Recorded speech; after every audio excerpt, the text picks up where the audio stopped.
So often, women's value is based on appearance, rather than the content of their character, their contributions, or accomplishments. It's a pressure that's constant in our society, for women to look a certain way. Hedy Lamarr is one such woman, an intelligent and inventive individual who is remembered not for her technological advancements, but instead for her racy and fluctuating acting career, tumultuous love life, and her final years living in near isolation. But Hedy was so much more than that. Hello. Welcome. This is Friaz of the Two Cities. Oh, I'm so excited. Welcome back to Tales of Two Cities podcast. I'm Nikki, and we're continuing in our March marathon of badass ladies. In this episode, we'll take a peek into the life of Hedy Lamarr. There was so much more to her than people ever took time to see. Hedwig Eva Maria Kiesler was born November 9th, 1914 in Vienna, Austria-Hungary. She was the only child of Gertrude Kiesler and Emil Kiesler. Her father was a successful bank director and her mother a pianist. Gertrude was a Budapest native and had come from an upper-middle-class Hungarian Jewish family, but converted to Catholicism and was described as a practicing Christian. She raised her daughter a Christian. As Hedy showed an early interest in acting, she was thoroughly fascinated by theater and film. Though her outer beauty was noticed when she was very young, at 12 she won a beauty contest in Vienna. Hedy began taking acting classes in Vienna and wanted so desperately to act that she forged her mother's signature to become a script girl for Sasha Film. She managed to land a role as an extra in Money on the Street in 1930, and then a small speaking part in Storm in a Water Glass in 1931. Max Reinhardt noticed Hedy and cast her in a play entitled The Weaker Sex. He was so impressed by her that he took her with him to Berlin. She never worked with him or appeared in his Berlin productions, but instead she met a Russian theater producer, Alexis Gronowski. It was Alexis who cast her in The Trunks of Mr. O.F. in 1931.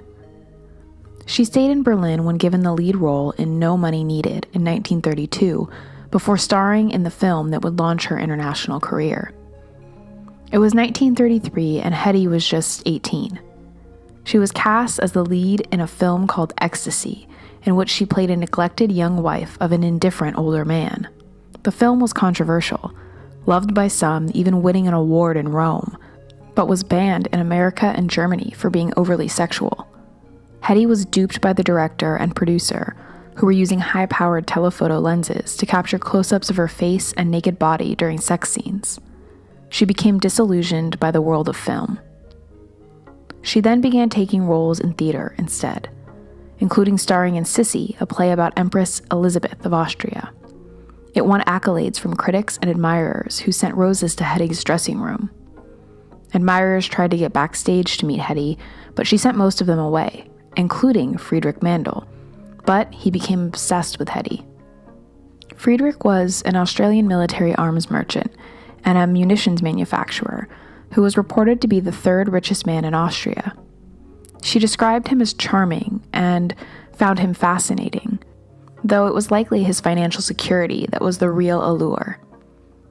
Hedy's parents, both of Jewish descent, did not approve of Friedrich's ties to Italian fascist Benito Mussolini and later German Führer Adolf Hitler.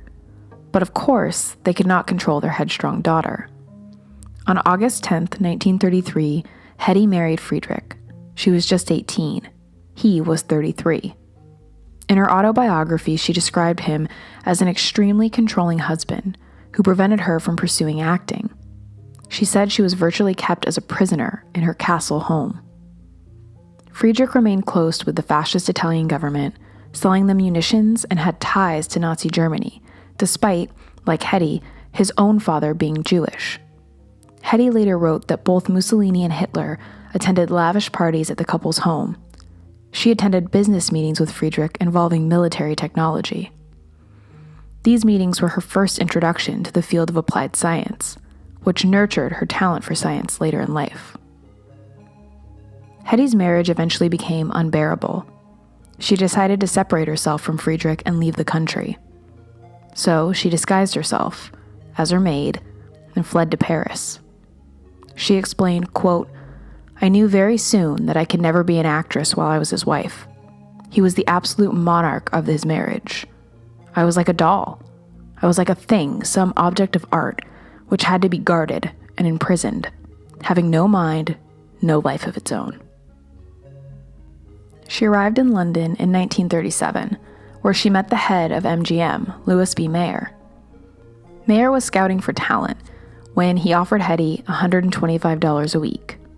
She initially turned it down, but then booked herself on the same ship back to New York, where she managed to impress Mayer enough to raise the offer to $500 a week. It was Mayer that persuaded her to change her name to distance herself from being the actress in Ecstasy. To honor the beautiful silent film star Barbara Lamarr, she became Hedy Lamarr. Mayer brought Hedy to Hollywood in 1938 and began promoting her as the most beautiful woman. Hedy married Jean Markey in 1939. Jean was a screenwriter and producer. She adopted a child during their marriage, James Lamar Markey, born January 9, 1939. The couple lived in Beverly Hills during their marriage. Mayer made an agreement with producer Walter Wagner to have Hedy star in Algiers in 1938, where Hedy was cast opposite Charles Boyer. The film was publicizing Hedy as an unknown Austrian actress, which built anticipation. Mayer was hopeful that Hedy would become another Greta Garbo or Marlene Dietrich. One viewer claimed that when Hedy's face first appeared on screen that, quote, "everyone gasped. Lamar's beauty literally took one's breath away." From then on, Hedy was typecast as the archetypical glamorous seductress, pigeonholed as exotic, and inevitably objectified. Hedy played mixed-race seductress in Saigon in Lady in the Tropics in 1939. She also played a Viennese refugee in Come Live With Me in 1941, opposite James Stewart. She played a seductive native girl in White Cargo in 1942. Hedy was bored with the roles offered to her. She had relatively few lines and was constantly objectified for her beauty and sensuality, and was incredibly dissatisfied with acting. She married John Lauder, a fellow actor, in 1943. The couple had children, Denise, born on January 19, 1945, and Anthony, born on February 1, 1947, and James was adopted by Lauder to be known as James Lamar Lauder. Hedy continued acting, including in a romantic comedy, Her Highness and the Bellboy, where Hedy played a princess who falls in love with a New Yorker. This finished her contract with MGM in 1945. While she was well-liked and successful, she felt lonely and homesick. When asked for an autograph, she would often wonder why anyone would want it. Writer Howard Sharp, who had interviewed Hedy, explained, quote, "Hedy had the most incredible personal sophistication. She knows the peculiarly European art of being womanly. She knows what men want in a beautiful woman, what attracts them, and she forces herself to be these things. She has magnetism with warmth, something that neither Dietrich nor Garbo has managed to achieve." Hedy wanted to join the war effort by being involved in the National Inventors Council, but was repeatedly told that she could better help the war by using her celebrity to sell war bonds. She conceded and began a war bond selling campaign with a sailor named Eddie Rhodes. Rhodes was planted in the audience at each appearance. She would call him on stage, briefly flirt, before asking the audience if she should give him a kiss. When the crowd cheered yes, she would reply that she would only do it if enough people bought war bonds. After the bonds were purchased, she would kiss Rhodes, and he would return to his seat. Again, Hedy was minimized to a sexual object, her contribution coming out of the possibility of physical affection. Lamar's MGM contract ended in 1945, and she formed her own production company with Jack Chertock. They made a thriller, The Strange Woman, in 1946. It went over budget and made minimal profit. She and Jack then made Dishonored Lady in 1947, another thriller that went over budget and was not a commercial success. In 1947, Hedy's marriage to John Lauder ended. She found success in playing Delilah in Cecil B. DeMille's Samson and Delilah in 1949. It was the highest-grossing film of 1949 and won 2 Oscars. Though when she returned to MGM for A Lady Without a Passport in 1950, the film flopped. She made Copper Canyon in 1950 and My Favorite Spy in 1951 with Paramount and found more success. Hedy's tumultuous love life continued to spin when she married Ernest Ted Stauffer. Ted was a nightclub owner, a restaurateur, and a former band leader, but the marriage lasted only a year. In 1953, she tried with W. Howard Lee, a Texas oil man. While married to Lee, her career went into decline. She went to Italy to act in The Love of Three Queens, where she played multiple roles and produced the film. But she was inexperienced as a producer and lost millions when she could not secure a distributor for the film. She became a naturalized citizen of the United States at 38 on April 10, 1953, and it was around this time that she worked with her husband to develop the Hedy Lamarr ski resort in Aspen, Colorado. She continued to act, playing Joan of Arc in Irwin Allen's The Story of Mankind in 1957, but her last film was The Female Animal in 1958. Her marriage to Lee ended in 1960. She married Louis J. Boys in 1963, but like her previous 5 marriages, it too failed, just 2 years later in 1965. After her 6th divorce, she remained unmarried for the last 35 years of her life. In the 1970s, Lamarr slipped into a deep seclusion. While offered many scripts for commercials and stage projects, none were interesting enough for Hedy.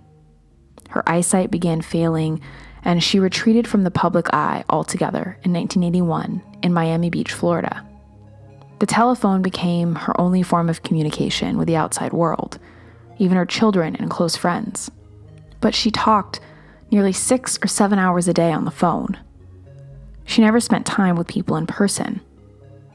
The pressure of her public life had led her to have plastic surgery. She had many rounds of surgery, trying desperately to maintain her beauty and youth, a pressure that she no doubt believed was necessary to maintain her worth. Her whole life, it was her physical appearance that made people admire her. And after many surgeries, her family said that Hedy was almost unrecognizable, and that was likely the motivation for her never leaving her home. She died on January 19, 2000, of heart disease at the age of 85, in her home in Castleberry, Florida. Her sons spread her ashes in the Vienna woods, as she had wished. Most had known Hedy's legacy to be that of beauty and stardom, though the most profound contribution that Hedy left to this world was her intelligence and inventive acuity. While Hedy had no formal training, she worked in her spare time inventing things. She had hoped to help the war effort with her inventions, but was persuaded instead to use her sultry beauty to sell war bonds. She worked on an improved traffic light, and a tablet that, when dissolved in water, created a carbonated drink. There were very few who knew of Hedy's inventiveness, though one such person was Howard Hughes. She had suggested that rather than the square design of his planes, that he make a more streamlined shape, based on the fastest birds and fish that she could find. Hughes and Lamarr dated, and he was supportive of her tinkering projects. He put a team of scientists and engineers at her disposal, saying that they would make anything or do anything that she asked. During World War II, Lamarr learned that radio-controlled torpedoes, an emerging technology in naval war, frequently became jammed and set off course. It was this that started her biggest invention of all, the creation of a frequency-hopping signal that could not be tracked or jammed. She worked with friend, composer, and pianist George Antheil to help her develop the device. He synchronized a miniature player piano mechanism with radio signals. They drafted designs for a frequency-hopping system, which they patented. George explained, quote, "We began talking about the war, which, in the late summer of 1940, was looking most extremely black. Hedy said that she did not feel very comfortable sitting there in Hollywood and making lots of money when things were in such a state. She said that she knew a good deal about munitions and various secret weapons, and that she was thinking seriously of quitting MGM and going to Washington, D.C. to offer her services to the newly established Inventors Council. Though, like I said, Hedy was convinced instead to sell war bonds, using her beauty rather than her brains. Their invention was granted patent under U.S. Patent 2,292,387 on August 11, 1942. It wasn't a difficult technology to implement, but the Navy was not receptive to the invention because it had come from outside of the military. It wasn't until 1962, during the Cuban Missile Crisis, that an updated version of the design was implemented on Navy ships. Hedy was never given credit. But in 1997, Hedy and George received the Electronic Frontier Foundation Pioneer Award and the Bowlby Nass Spirit of Achievement Bronze Award given to individuals whose creative lifetime achievement in the arts, sciences, business, or invention fields have significantly contributed to society. Lamarr was featured on the Science Channel and Discovery Channel, and in 2014 was posthumously inducted into the National Inventors Hall of Fame. And still, Lamarr is most prominently known for her profound beauty and career as an actress. The technology that Hedy imagined in the 1940s is the basis for Bluetooth technology today and is similar to the methods used in legacy versions of Wi-Fi.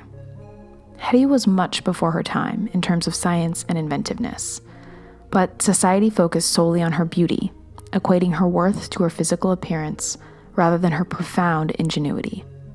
So next time you're using Wi-Fi or Bluetooth, remember Hedy Lamarr, the genius inventor who acted sometimes. Thanks for listening. We appreciate each of you and love hearing from you, so hit us up on Facebook, Instagram, Twitter, or email us at talesofthenumber2citiespodcast@gmail.com. And please rate, review, and subscribe on the listening platform of your choice. We're on iTunes, Google Play, Stitcher, SoundCloud, YouTube, and finally Spotify. A big thank you to my friend Ricardo for the music in this episode. We're a bi-weekly podcast, but if you just can't wait for another episode, head over to our Patreon and pledge for mini episodes and bonus content. Or go to our shop at TeePublic, that's teepublic.com. Again, we appreciate each of you. We're nearing the end, but stay tuned for more of our March marathon of badass ladies. Thanks for listening. Until next time.